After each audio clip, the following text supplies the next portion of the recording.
Hello learners, आप सभी को प्यार भरा नमस्कार। ज्ञानस्त्री क्लासेस के यूट्यूब सेशन में आपका बहुत बहुत स्वागत है। आपका बहुत बहुत स्वागत है हमारे डेली एमसीक्यू प्रैक्टिस सेशन में। देखिए, इन सेशन में जो हमारा मोटिव है वो यूजीसी नेट पेपर 1 को डिस्कस करना है। और पेपर 1 के हम रोज यहाँ पर 10 क्वेश्चंस डिस्कस करते हैं। और ये डेली आपकी क्लासेज जो चलती है ना, ये 12:15 बजे चलती हैं, है ना। यानी कि 12:15 पे दोपहर में आफ्टरनून सेशन होता है ये। और ये 7 नवंबर का सेशन है। बहुत ही इंपॉर्टेंट सेशन होने वाला है। अच्छे तरीके से पूरे वीडियो को देखिएगा, साथ साथ में आंसर देते हुए चलिएगा। जैसे आप कमेंट सेक्शन में मैं आपको कहता हूं देने के लिए। वीडियो को लाइक नहीं किया है तो काइंडली अभी के अभी इस वीडियो को लाइक कर दीजिए। देखिए, आपके एक लाइक से हमें मोटिवेशन मिलता है ताकि हम डेली बिना रुके इन वीडियोज़ को आप लोग के लिए ले आ सकें। अब बहुत ज़्यादा टाइम नहीं रहेगा आपके एग्जामिनेशन में, तो डेली अटेंड किया करिए इन सेशंस को, जिससे आपको पेपर 1 में एटलीस्ट 40+ क्वेश्चंस सही करने में मदद मिले। स्टार्ट करते हैं आज के 7 नवंबर का ये सेशन। पहला क्वेश्चन हमारे सामने पीपल डेवलपमेंट एंड एनवायरनमेंट से। Identify the critical barrier to achieving the sustainable development goals related to poverty alleviation. बताइए, सतत विकास लक्ष्यों के संबंध में गरीबी उन्मूलन को प्राप्त करने में मुख्य बाधा कौन सी है? पहला है आपके पास लैक ऑफ फाइनेंशियल रिसोर्सेज। दूसरा ऑप्शन है इंक्रीजिंग पॉपुलेशन ग्रोथ यानी बढ़ती जनसंख्या वृद्धि। तीसरा ऑप्शन है पॉलिटिकल इनस्टेबिलिटी यानी राजनीतिक अस्थिरता। और चौथा ऑप्शन है इन सभी का संयोजन, ऑल ऑफ द अबव। तो बताइए, क्या वित्तीय संसाधनों की कमी के वजह से हम जो है पॉवर्टी एलिविएशन वाला जो गोल है उसको अचीव नहीं कर पाते हैं? जो हमारे गरीबी उन्मूलन को प्राप्त करने में मुख्य बाधा क्या आता है? इन चारों ऑप्शन में से कौन से सही हैं? क्या सभी जो जो दिए हुए हैं वो सही हैं या फिर एक इनमें से कौन सा सही होगा? आप बताइए नीचे कमेंट सेक्शन के जरिए क्वेश्चन नंबर 1 लिख के, और कमेंट सेक्शन में लिखिए, लाइव चैट में नहीं, कमेंट सेक्शन में जाकर मेंशन कर दीजिए कि क्या लग रहा है आपको, इसका सही उत्तर क्या होगा। एक एक ऑप्शन हम डिस्कस करने वाले हैं। देखिए, अगर हम बात करें लैक ऑफ फाइनेंशियल रिसोर्सेज की, तो देखिए लिमिटेड फंड्स अगर रहेगा, अगर पैसे कम रहेंगे तो इससे क्या होगा, आप इफेक्टिवली जो भी एफर्ट है वो नहीं डाल पाएंगे। इन जो गरीबी है इसको हटाने के लिए आपके पास पैसे तो चाहिए ना, मनी चाहिए। तो अगर लैक ऑफ फाइनेंशियल रिसोर्सेज होगा तो कैसे आप अचीव कर पाएंगे? तो ये भी एक क्रिटिकल बैरियर है, तो ये सही है। अगला ऑप्शन देख लेते हैं, पॉपुलेशन ग्रोथ बढ़ रहा है।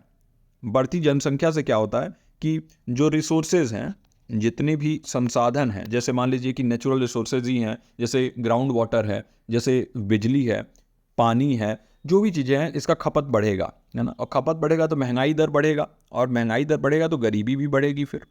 तो यानी पॉपुलेशन ग्रोथ से कहीं ना कहीं स्ट्रेन पड़ता है, रिसोर्सेज पे बहुत ज़्यादा दबाव पड़ता है, और इससे जो पॉवर्टी एलिविएशन है ये और ज़्यादा डिफिकल्ट हो जाता है। इसका गरीबी को हटाना जो है और मुश्किल हो जाता है, तो ये भी सही है। पॉलिटिकल इंस्टेबिलिटी, देखिए पॉलिटिकल इशूज़ जो है ना वो कहीं ना कहीं डेवलपमेंट इनिशिएटिव को हिंडर कर सकते हैं। मान लीजिए कि कभी कोई सरकार बन रही है, कभी कोई सरकार बन रही है, तो किसी सरकार ने अपना लक्ष्य रखा कि हाँ ये चीज़ें करेंगे, दूसरी सरकार ने उस योजना को आके हटा दिया, तो इस अनस्टेबल गवर्नमेंट अगर रहेगा तो उससे भी प्रॉब्लम आता है। तो ये भी सही है, यानी इसका जो सही उत्तर हो जाएगा वो हो जाएगा D, all of the above, यानी इन सभी का संयोजन। ये सभी जो है ना ये बैरियर के तौर पे काम करते हैं सस्टेनेबल डेवलपमेंट गोल जो पॉवर्टी एलिविएशन के लिए है उसके रिलेटेड में।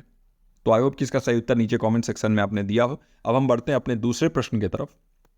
हमारा जो दूसरा प्रश्न है वो हायर एजुकेशन सिस्टम से है। What significant change does the National Education Policy 2020 propose for the higher education system in India? बताइए, राष्ट्रीय शिक्षा नीति जो 2020 हमारी आई हुई है, नई शिक्षा नीति, उच्च शिक्षा प्रणाली में भारत के लिए कौन सा महत्वपूर्ण परिवर्तन प्रस्तावित करती है? ऑप्शंस आपके सामने हैं। पहला ऑप्शन है increase in the number of private universities यानी निजी विश्वविद्यालयों की संख्या में वृद्धि। दूसरा ऑप्शन है integration of vocational education with main stream education यानी व्यावसायिक शिक्षा का मुख्य धारा की शिक्षा में समावेश। तीसरा ऑप्शन है closure of all deemed universities यानी सभी मानित विश्वविद्यालयों का बंद होना।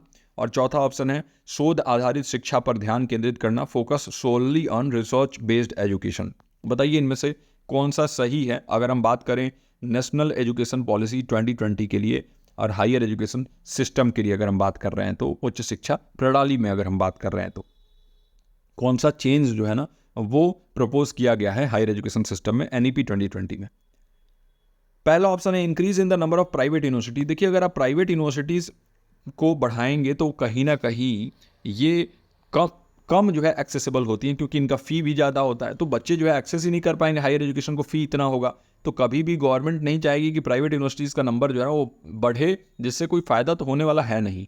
ठीक है, तो ये भी नहीं होगा इसका सही उत्तर। अगला है integration of vocational education with main stream education. देखिए, व्यावसायिक शिक्षा का मुख्य धारा की शिक्षा में समावेश करना एक इम्पॉर्टेंट लक्ष्य रखा गया है NEP 2020 में। इससे क्या होगा कि मैक्सिमम जो स्टूडेंट होंगे वो क्या होंगे, एम्प्लॉयबल होंगे, यानी कि उनको नौकरी मिल सकेगी, क्योंकि ये हैंड्स ऑन लर्निंग के ऊपर डिपेंड करता है ना। इसमें क्या करते हो आप, इसमें आप जो अनुभव आधारित जो शिक्षण है वो दिया जाता है। मान लीजिए कोई इंजीनियरिंग कर रहा है तो उसको मशीन्स पे आप सिखाते हो, ज़्यादा थ्योरेटिकल पे नहीं बल्कि प्रैक्टिकल एस्पेक्ट्स पे ज़्यादा ध्यान देते हैं। तो वोकेशनल स्किल्स को अगर एम्फेसाइज किया जा रहा है, मेन स्ट्रीम करिकुलम के साथ जोड़ा जा रहा है, इसके बारे में बात किया गया, इससे एम्प्लॉयबिलिटी बढ़ेगी, जो बच्चे उनको ज़्यादा नौकरियां मिलेंगी और उससे कहीं ना कहीं जो है वो एम्प्लॉयबल होंगे, तो जो हमारे यहाँ ये बेरोजगारी बहुत बड़ा मुद्दा है वो ख़त्म होगा। सभी डीम्ड यूनिवर्सिटीज़ को बंद कर देना बिल्कुल गलत है। ऐसा कभी नहीं होगा कि मानित विश्वविद्यालयों को बंद कर दिया जाएगा और सिर्फ रिसर्च बेस्ड एजुकेशन पे ही फोकस नहीं करना है। देखिए, बल्कि ये इनकरेज करता है रिसर्च को, लेकिन सिर्फ लिमिट नहीं करता है आपको रिसर्च बेस्ड एजुकेशन। देखिए, प्राइमरी भी जरूरी है, सेकेंडरी एजुकेशन भी जरूरी है, सब इंपॉर्टेंट है, तो ये भी नहीं होगा। इसका सही उत्तर हो जाएगा बी, व्यावसायिक शिक्षा का मुख्य धारा की शिक्षा में समावेश। आई होप कि इसका सही उत्तर नीचे कॉमेंट सेक्शन में आपने दे दिया हो। अब हम बढ़ते हैं अपने तीसरे प्रश्न की तरफ। हमारा तीसरा प्रश्न ICT की तरफ से है, इंपॉर्टेंट प्रश्न है, मार्क कर लीजिएगा, अगर हो सके तो नोट कर लीजिएगा जो भी आप अपने साथ बुक या कॉपी लेके बैठते हो। देखिए, आपसे मैं बार बार कहता हूँ एक नोटबुक लेके बैठा करिए, ताकि जो भी क्वेश्चन आपको लगे कि हाँ ये क्वेश्चन नोट करने लायक है, आप नोट कर सकें। विच technology is primarily used for creating and managing virtual private networks. हम बात कर रहे हैं VPN के बारे में, वर्चुअल प्राइवेट नेटवर्क के बारे में। बताइए कौन सी प्रौद्योगिकी मुख्य रूप से वर्चुअल प्राइवेट नेटवर्क या VPN बनाने और प्रबंधित करने के लिए उपयोग की जाती है। पहला ऑप्शन है IPsec, दूसरा ऑप्शन है L2TP, तीसरा ऑप्शन है SSL और चौथा ऑप्शन है इन सभी का संयोजन या ऑल ऑफ द अबव।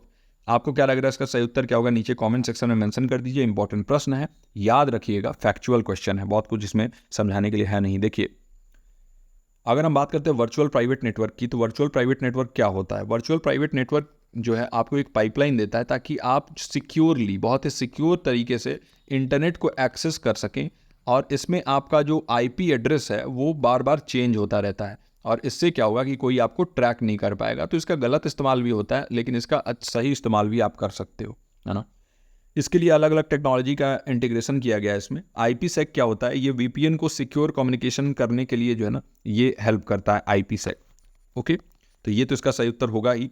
और L2TP क्या है, ये IPsec के साथ काम करता है VPN में एनक्रिप्शन करने के लिए। एनक्रिप्शन आपको मैंने कई बार बता रखा है।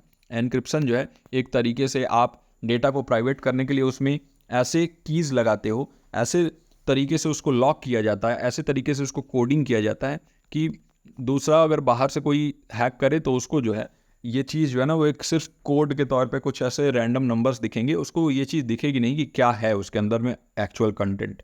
SSL जो है ना ये भी VPN में यूज़ होता है सिक्योर एक्सेस के लिए, सिक्योर एक्सेस के लिए। ओके, तो ये जो है तीनों ही इसका सही उत्तर होगा, यानी D, all of the above इसका करेक्ट आंसर हो जाएगा। ओके, अब हम थोड़ा सा इसके ऊपर जोर डालते हैं कि ये IPsec हो गया, फिर आपका जो हमने SSL देखा और L2TP देखा, ये एक्चुअली में होता क्या है, इसका फुल फॉर्म क्या होता है ना। तो इसको हम समझने की कोशिश करते हैं ये भी, क्योंकि देखिए हमारा जो ये हमारे लेक्चर्स होते हैं ये इनमें हमारा जो पूरा का पूरा फोकस होता है ना वो इसी चीज़ पे है कि कैसे हम हर एक ऑप्शन को डिस्कस करके और आपके ज़्यादा से ज़्यादा कॉन्सेप्ट को क्लियर कर पाए। तो जो IPsec है इसे हम कहते हैं इंटरनेट प्रोटोकॉल सिक्योरिटी, है ना। तो IPsec एक स्वीट ऑफ प्रोटोकॉल्स होता है जिसको डेवलप किया गया है इंटरनेट प्रोटोकॉल या IP को सिक्योर करने के लिए। और यह मैंने बात किया ना यहाँ पर कि आपके IP एड्रेस को ये सिक्योर करता है, ये चेंज करता रहता है बार बार। तो इससे ऑथेंटिकेट और एनक्रिप्ट हो जाएगा आपका IP पैकेट। ये काम कैसे करता है, तो IPsec जो है ना वो लेयर 3 नेटवर्क पे काम करता है, और ये जो है काफ़ी वर्सेटाइल होता है। अगर TCP UDP प्रोटोकॉल, बहुत ज़्यादा मतलब टेक्निकल टर्म है, इतना ज़्यादा आप मत समझिए, इतना समझ लीजिए कि इसमें मेन 2 प्रोटोकॉल होते हैं। एक होता है AH यानी ऑथेंटिकेशन हेडर बोलते हैं इसको, और एक होता है ESP यानी इनकैप्सुलेटिंग सिक्योरिटी पेलोड, है ना। ये VPN में यूज़ होता है और ये साइट टू साइट और रिमोट एक्सेस करने के लिए, यानी अगर आप जो है अपने IP एड्रेस को बिना एक्सपोज किए कोई भी चीज़ एक्सेस करना चाहते हो उसके लिए इसका यूज़ होता है। डेटा ट्रांसमिशन को सिक्योर बनाता है अनसिक्योर्ड नेटवर्क पे। जैसे अगर इंटरनेट आप ब्राउज कर रहे हैं किसी पब्लिक वाईफाई से, तो वहाँ पर आप VPN का इस्तेमाल करते हैं तो आपको सिक्योरिटी देता है, हाई सिक्योरिटी और फ्लेक्सिबिलिटी के लिए कॉम्पैटिबल होता है। लेकिन काफ़ी ज़्यादा जटिल होता है, कॉम्प्लेक्स होता है इसको सेटअप करना, और इसमें बहुत ज़्यादा प्रोसेसिंग की ज़रूरत पड़ती है क्योंकि एनक्रिप्टेड होता है ये। अब हम बात करें अगर L2TP की, तो देखिए L2TP जो होता है ना, इसे हम कहते हैं लेयर 2 टनलिंग प्रोटोकॉल। और ये मैंने टनल के बारे में जो बात किया था ना यहाँ पर, तो वही टनल के बारे में यहाँ पे है। ये एक टनलिंग प्रोटोकॉल है जो एनेबल करता है VPN कैसे क्रिएट किया जाता है, डेटा को एनकैप्सुलेट करता है डेटा लिंक लेयर में, और ये IPsec के साथ ऐड करके यूज़ किया जाता है L2TP को, है ना। तो जब कंबाइन कर दिया जाता है IPsec के साथ जो इंटरनेट प्रोटोकॉल सिक्योरिटी है, तो इसमें एनक्रिप्शन कैपेबिलिटी आ जाती है, यानी ये एनक्रिप्ट करने में हेल्प करता है, जिससे डेटा जो है ना वो टनल के अंदर सिक्योर रहता है। बस इतना याद रखिए कि L2TP और ये सभी जो है मिलके VPN में काफ़ी काम आते हैं, है ना। VPN में कॉमनली यूज़ किया जाता है रिमोट एक्सेस लेने के लिए, एनक्रिप्शन के लिए, और टनलिंग फीचर के लिए। ओके, अब हम समझ लेते हैं SSL क्या होता है। तो जो SSL है इसका जो फुल फॉर्म है वो है सिक्योर सॉकेट लेयर, है ना। एक TLS भी होता है, ट्रांसपोर्ट लेयर सिक्योरिटी। तो सिक्योर सॉकेट लेयर, अब इसको जो है TLS जो है वो रिप्लेस कर रहा है, यानी पहले ये SSL ज़्यादा चलता था, अब TLS चल रहा है। ये एक प्रोटोकॉल डिज़ाइन किया गया है ताकि सिक्योर एनक्रिप्टेड कनेक्शन एक नेटवर्क के ऊपर आपको दिया जा सके, और ये कॉमनली यूज़ होता है वेब ट्रैफिक जैसे HTTPS hyper text transfer protocol secured होता है उसमें, और VPN में भी इसका इस्तेमाल होता है ना। SSL सर्टिफिकेशन होता है एक तरीके का, और ये ट्रांसपोर्ट लेयर 4 मॉडल पे काम करता है। VPN में ये क्लाइंट बेस्ड SSL VPN के लिए जो है यूज़ होता है, और ये VPN में कैसे यूज़ होता है, रिमोट एक्सेस लेने के लिए यूज़ होता है, कनेक्शन सिक्योर करने के लिए, और खासतौर से कोई भी वेब पोर्टल या एप्लीकेशन, जैसे कई बार कॉलेजेस क्या करते हैं, कॉलेजेस जो है ना वो बहुत सारे वेबसाइट्स को बैन कर देते हैं अपने वाईफाई से, और वहाँ पर आप एक्सेस नहीं कर पाओगे, तो वहाँ पर इस VPN का इस्तेमाल करके आप SSL के जरिए और SSL के हेल्प से क्या करते हो, सिक्योर कनेक्शन ले सकते हो, कोई भी एप्लीकेशन का एक्सेस ले सकते हो, एक टनल दे देता है आपको, है ना। तो ये सभी जो है इंपॉर्टेंट है VPN के लिए। इतना ज़्यादा डिटेल में कोई बताएगा नहीं आपको, आप भी बताइएगा नीचे कमेंट सेक्शन के जरिए। वीडियो को लाइक नहीं किया है, अगर हमारा ये एफर्ट अच्छा लग रहा है काइंडली वीडियो को लाइक कर दीजिए, और बताइएगा कि क्या इतने डिटेल में आपको कोई ICT हो गया या कोई भी पर्टिकुलर पेपर 1 का टॉपिक हो गया समझाता है क्या, एक बार ज़रूर बताइएगा। इससे मुझे थोड़ा सा मोटिवेशन मिलता है कि मैं और बेहतर करता जाऊँ और ज़्यादा आपको अच्छी तरीके से समझाऊँ। अब हम बढ़ते हैं अपने चौथे प्रश्न की तरफ। हमारा चौथा प्रश्न लॉजिकल रीजनिंग से है। If the statements some teachers are educators and all educators are learners are true, मतलब दो स्टेटमेंट हमारे पास दे दिया, ये प्रीमाइस 1 है, प्रीमाइस 2 है, कि एक है सम टीचर्स आर एजुकेटर्स और दूसरा है ऑल एजुकेटर्स आर लर्नर्स। तो बताइए कि कौन सा इनमें से कंक्लूजन वैलिड होगा, यानी कि आगे जो भी कंक्लूजन दिया है इनमें से चारों में से कौन सा सही होगा बताना है आपको, है ना। तो पहला ऑप्शन है आपके सामने सम टीचर्स आर लर्नर्स, या कुछ शिक्षक विद्यार्थी हैं। दूसरा ऑप्शन है नो टीचर्स आर लर्नर्स, यानी कोई शिक्षक विद्यार्थी नहीं है। तीसरा ऑप्शन है ऑल लर्नर्स आर टीचर्स, सभी विद्यार्थी शिक्षक हैं। और चौथा ऑप्शन है सम एजुकेटर्स आर नॉट टीचर्स, कुछ शिक्षक जो है वो एजुकेटर या शिक्षक नहीं है। तो ये जो है आपका 4 ऑप्शन है आपके सामने, और कौन सा सही होगा आपको बताना है। अब आप कहोगे कि एजुकेटर में और टीचर में डिफरेंस क्या है, तो इसको भी हम समझेंगे अभी, है ना। सबसे पहले आप ये बताइए कि आपको क्या लग रहा है इसका सही उत्तर क्या होगा। क्वेश्चन नंबर 4 लिख के नीचे कमेंट सेक्शन में मेंशन कर दीजिए, और एजुकेटर में और टीचर में क्या डिफरेंस है मैं आपको अभी समझाता हूँ। और ये जो है आपके टॉपिक से रिलेटेड नहीं है ना, ये मैं अपने तरफ से बताता हूँ आपको। देखिए ऑफन ये देखा जाता है ना कि एजुकेटर और टीचर जो है ना, इन शब्दों को दोनों को इंटरचेंजेबली यूज़ किया जाता है कई बार, लेकिन उनके कुछ डिफरेंसेस होते हैं। जैसे जो टीचर होते हैं टिपिकली वो एक फॉर्मल एजुकेशन सेटिंग में काम करते हैं, जैसे स्कूल में या कॉलेज में, है ना।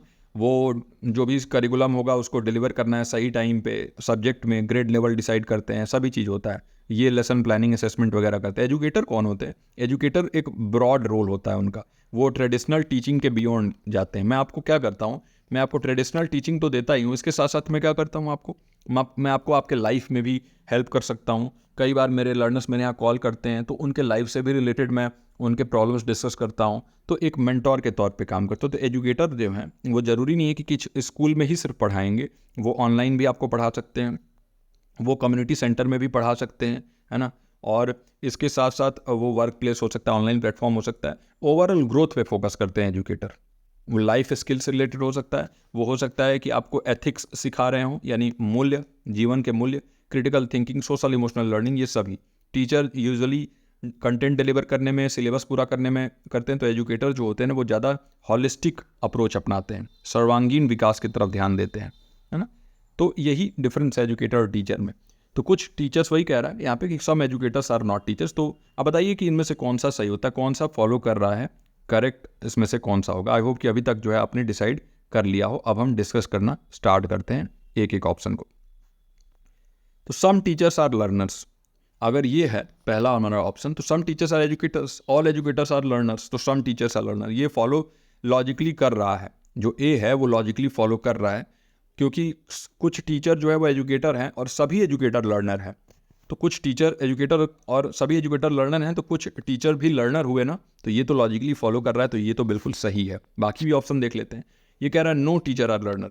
देखिए ये जो प्रीमाइस दिया है वही उसको ये कॉन्ट्राडिक्ट कर दिया, क्योंकि ये कह रहा है कि some teacher are educator and all educators are learners, तो some teachers are also learners, तो ये बिल्कुल गलत हो गया।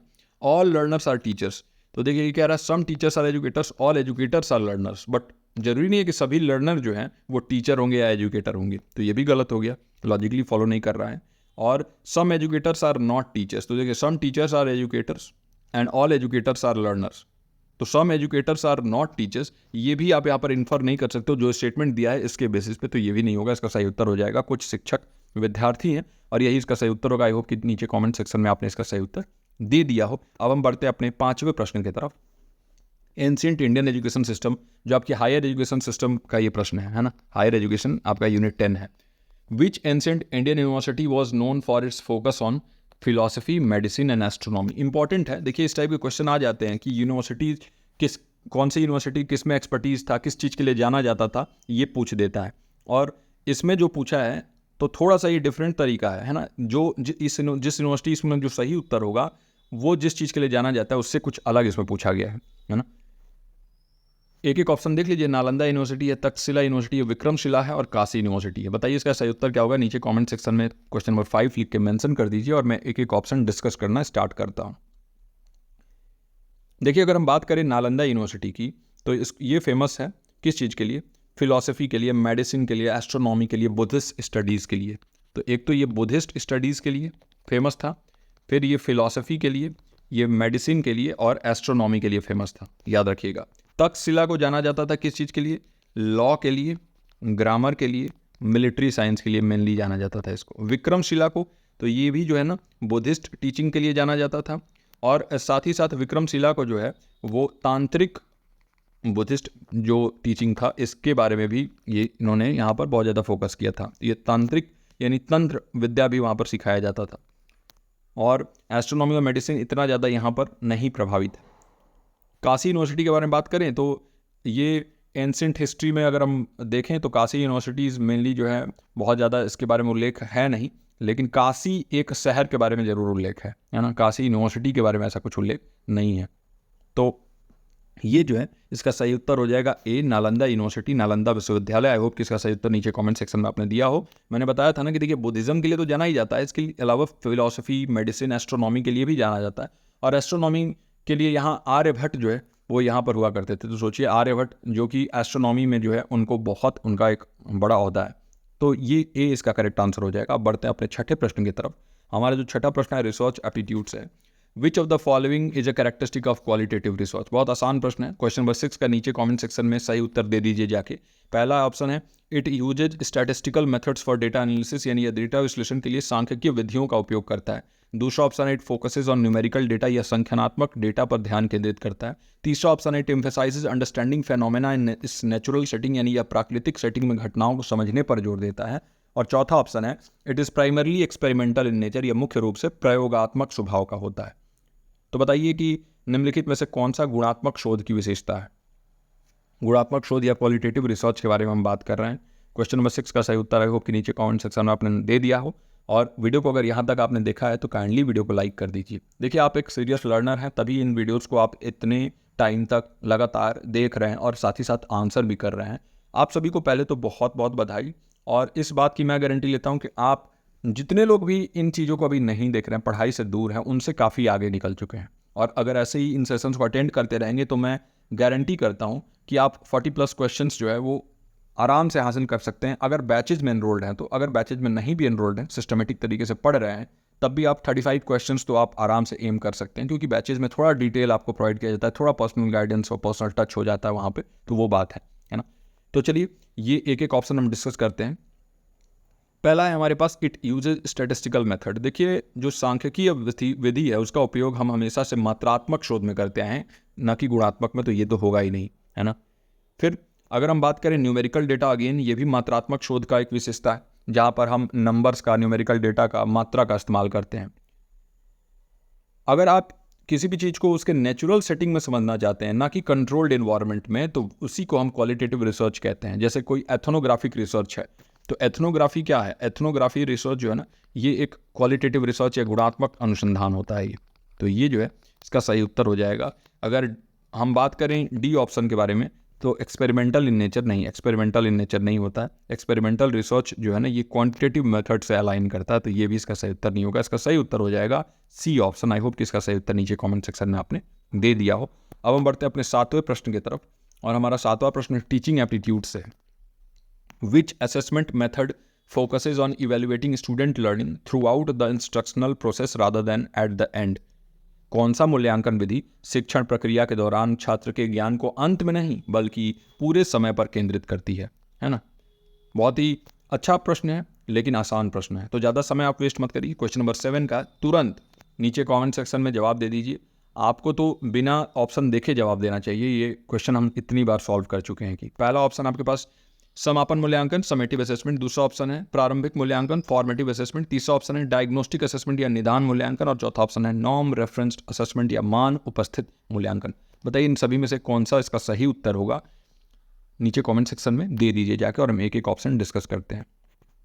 देखिए अगर हम बात करें समेटिव असेसमेंट की, तो ये एंड ऑफ लर्निंग पीरियड जिसे हम कहते हैं, या फिर एंड असेसमेंट कहते हैं इसे, या फिर इसको हम एंड टर्म एग्ज़ाम कहते हैं, या फिर इसको फाइनल एग्ज़ाम कहते हैं। तो बहुत अलग अलग नामों से जाना जाता है। तो जब आपका कोर्स कंप्लीट हो जाता है, तो after the completion of the course you take a exam to determine whether the learner is having that knowledge और not. You have to check the outcome, है ना। आपको आउटकम चेक करना होता है कि जो लर्नर है उनका लर्निंग आउटकम वो आया है कि नहीं। और ये अक्सर किस चीज़ के लिए यूज़ होता है? It is use to promote the learner in the next grade और नेक्स्ट क्लास। ओके, अगर आप लर्नर को अगली कक्षा में प्रमोट करना चाहते हैं, इसके लिए आप समेटिव असेसमेंट लेते हैं। तो ये इसका सही उत्तर नहीं होगा, क्योंकि ये कह रहा है कि स्टूडेंट के लर्निंग को through out the instructional process जो है आपको करना है, एंड में नहीं करना, और ये तो एंड में होता है, तो ये नहीं होगा इसका सही उत्तर, समापन मूल्यांकन।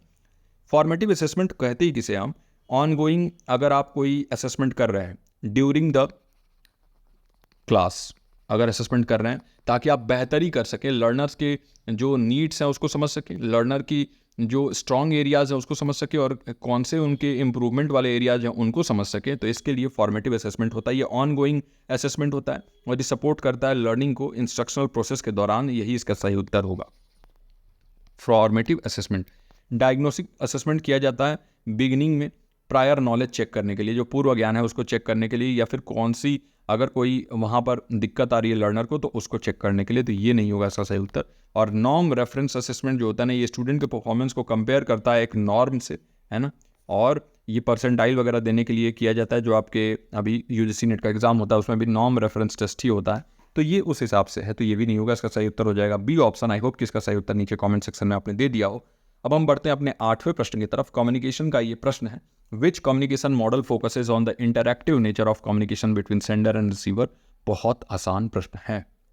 ये प्रश्न हम बहुत बार डिस्कस कर चुके हैं, कई बार मैं आपको बता चुका हूं, और मैं ये आशा करता हूं कि मॉडल्स ऑफ कम्युनिकेशन से अगर कोई क्वेश्चन आएगा तो अब आपके दिमाग में ये बातें बैठ गई होंगी कि कौन सा 1 वे मॉडल है, कौन सा 2 वे मॉडल है, कहाँ पर कौन से मॉडल में नॉइज़ का कॉन्सेप्ट लाया गया था, कौन से मॉडल में फीडबैक का कॉन्सेप्ट लाया गया था, कौन सा इंटरैक्टिव मॉडल होता है ना, कौन सा जो है वो आपका जो है मॉडल ऐसा होता है जिसमें कि साइमल्टेनियसली दोनों लोग यहाँ पर सेंड और रिसीव करते हैं मैसेजेस को। तो ये अलग अलग चीज़ें ऑलरेडी पढ़ा दी गई। ऑप्शन है, पहला शैनन वीवर मॉडल, दूसरा ऑप्शन है बर्लोज एसएमसीआर मॉडल, तीसरा ऑप्शन है बान युंड का लेन देन मॉडल ट्रांजेक्शनल मॉडल, चौथा ऑप्शन है स्क्रैम्स मॉडल। बताइए कौन सा इनका सही उत्तर है इस प्रश्न का। इंटरैक्टिव नेचर ऑफ कम्युनिकेशन के बारे में बात कर रहा है रिसीवर और सेंडर के बीच में। क्वेश्चन नंबर 8 लिख के आपको इसका सही उत्तर क्या लग रहा है नीचे कमेंट सेक्शन में अभी कभी मेंशन कर दीजिए। वीडियो को लाइक नहीं किया तो काइंडली वीडियो को लाइक भी कर दीजिएगा। और अब हम चलते हैं इसके एक्सप्लेनेशन की तरफ, तब तक आप नीचे कमेंट सेक्शन में लिखिए कौन सा सही ऑप्शन है। देखिए, अगर शैनन वीवर मॉडल के बारे में बात करें तो शैनन वीवर मॉडल को बार बार मैं बता चुका हूँ कि ये एक तरफा मॉडल है, ये लीनियर प्रक्रिया होता है और इंटरेक्शन पे बिल्कुल भी फोकस नहीं होता है। यहाँ पर सेंडर से मैसेज चालू होकर रिसीवर तक पहुँचता है, बीच में जो भी मीडियम और एनकोडिंग डिकोडिंग, लेकिन फीडबैक वाला मैकेनिज्म नहीं है, तो ये नहीं होगा इसका सही उत्तर। बर्लो का SMCR मॉडल जो होता है ना, ये कॉम्पोनेंट्स के पे फोकस करता है, जैसे सेंडर मैसेज और उसके बाद से चैनल रिसीवर के ऊपर, लेकिन इसका फोकस इंटरैक्टिविटी पे नहीं होता, इंटरैक्टिव नहीं होता ये भी, तो ये भी नहीं होगा।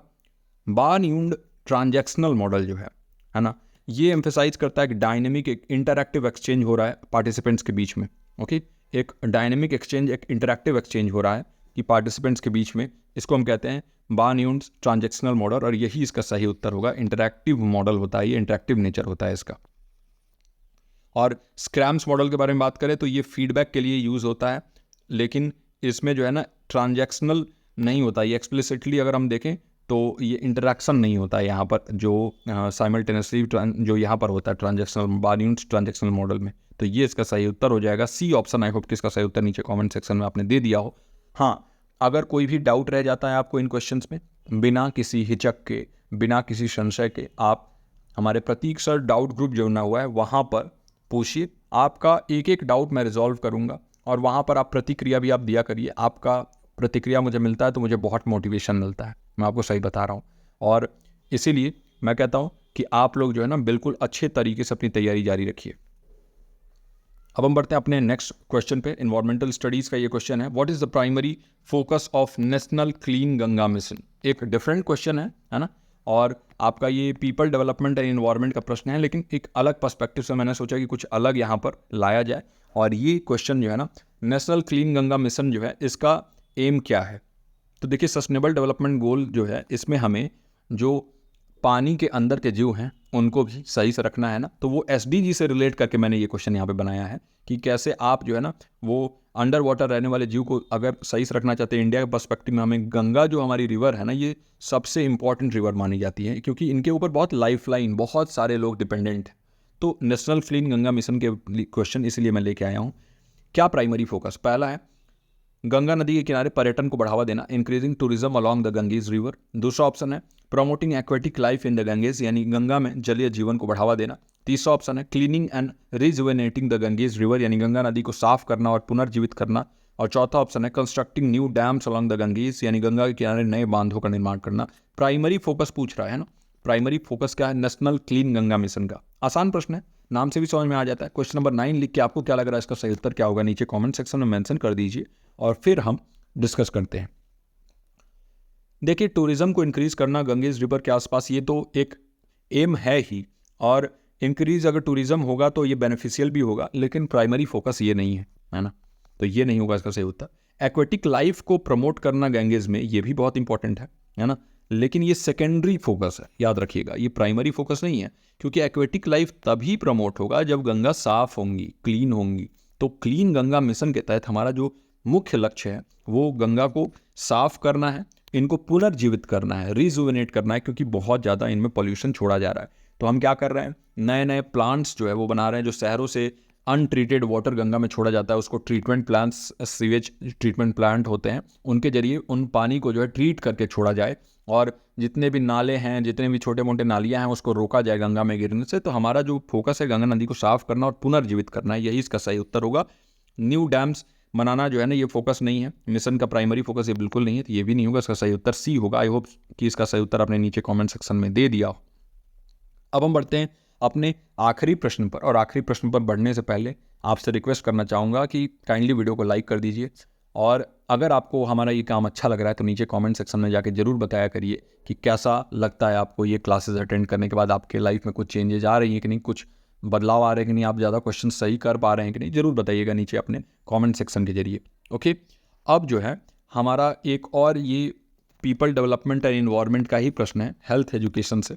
और ये क्या है, तो देखिए, जो हमारा सस्टेनेबल डेवलपमेंट गोल में बात किया गया है ना हेल्थ के बारे में, कि कैसे जो है हम मैटर्निटी हेल्थ और चाइल्ड मोर्टेलिटी को कम करें, और कैसे जो है लोगों को हम हेल्थ केयर फैसिलिटीज़ प्रोवाइड करें। तो उससे ये रिलेट करके एक और इंडिया के पर्सपेक्टिव से मैंने क्वेश्चन रेडी किया है यहाँ पर, है ना, और ये क्वेश्चन आयुष्मान भारत स्कीम से मैंने रेडी किया है। What is the main objective of Ayushman Bharat scheme? Ayushman Bharat योजना का मुख्य उद्देश्य क्या है?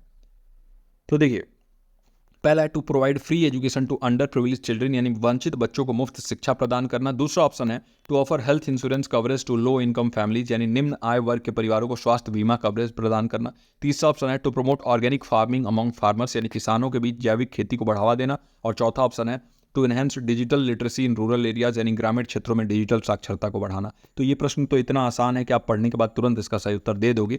और क्वेश्चन नंबर 10 का सही उत्तर क्या होगा नीचे कमेंट सेक्शन में आप मेंशन कर देना। ये क्वेश्चन थोड़े डिफरेंट है, थोड़ा out of the league question है, और मैंने जान से डिस्कस किया है ताकि आपको भारत के परिप्रेक्ष्य में कुछ चीज़ें जानने को मिले, है ना। इससे हमें दो चीज़ें होंगी, एक तो क्या चल रहा है अभी हमारे करंट में वो भी हो जाएगा, और सस्टेनेबल डेवलपमेंट गोल से मैंने जोड़ के इसको बनाया हुआ है।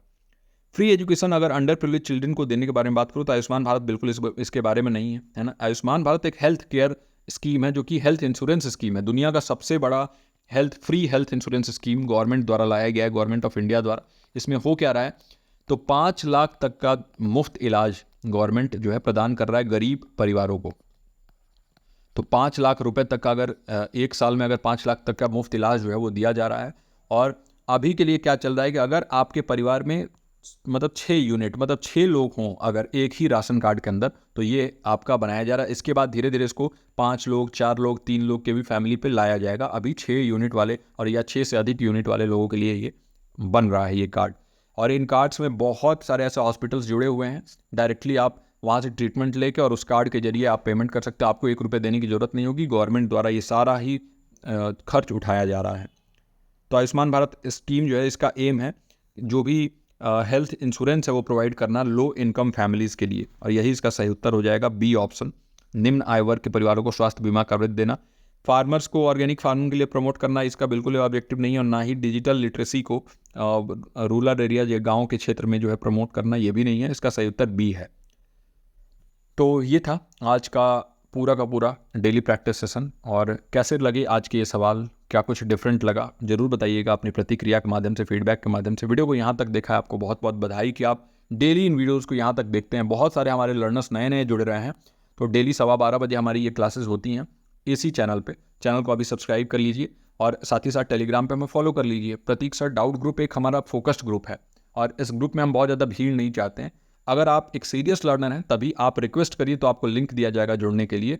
और बाकी वैसे जो है हम बहुत ज़्यादा वहाँ भीड़ भाड़ नहीं चाहते, क्योंकि वहाँ पर जो भी लर्नर हैं उनके जो भी जेन्युइन प्रॉब्लम्स होते हैं उनको सॉल्व किया जाता है।